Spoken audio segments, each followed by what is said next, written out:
This is the fraction review, part 7. In the end of the last part, we talked about reciprocals, which are two numbers that multiply to 1, and for dividing fractions. First of all, the answer to a division problem is called a quotient.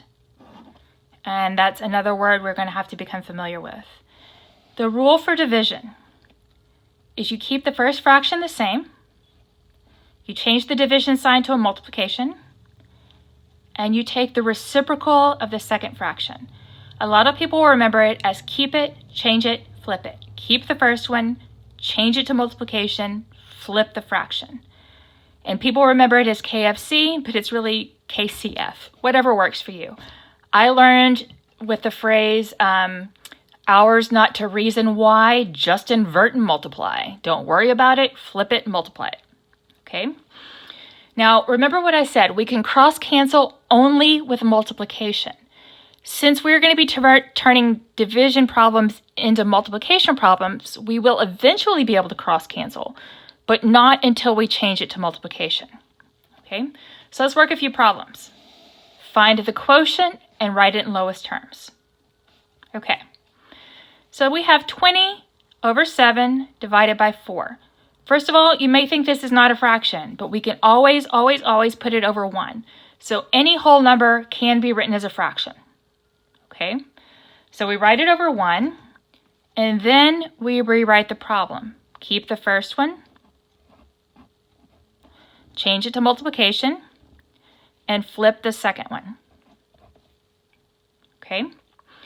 Now we have it as a multiplication problem. Now we can cross-cancel.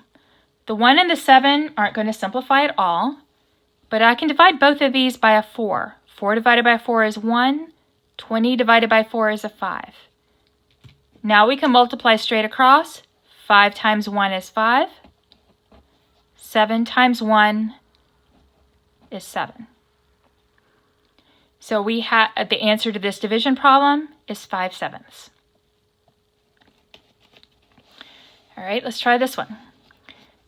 3/5 divided by 9/10. Keep the first one,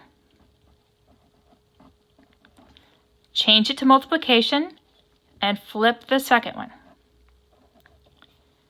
Okay, now that it's a multiplication problem, let's do some cross-cancellation if we can, and it looks like we can.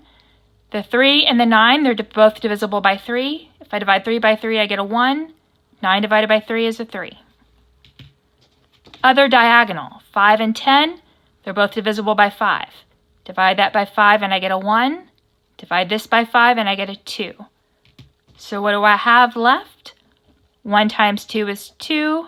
1 times 3 is 3. So your answer will be 2/3. Okay. Now a problem with mixed numbers. Again, you really want to convert these to improper fractions before you continue. So do around the world. 8 times 1 would be 8. 8 plus 7 will be 15. So this is 15 over 8 divided by, don't convert it to multiplication yet, 3 times 9 is 27. 27 plus 8 would be 35 over 9. Now, keep it, change it, flip it. 15/8 times 9 over 35. All right, let's see what we can get here. 8 and the 9 are not going to cancel out at all.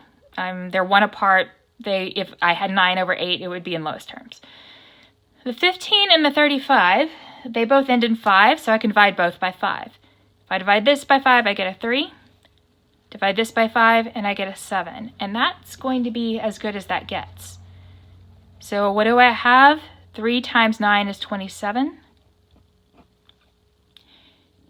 8 times 7 would be 56. And that is not going to reduce any further.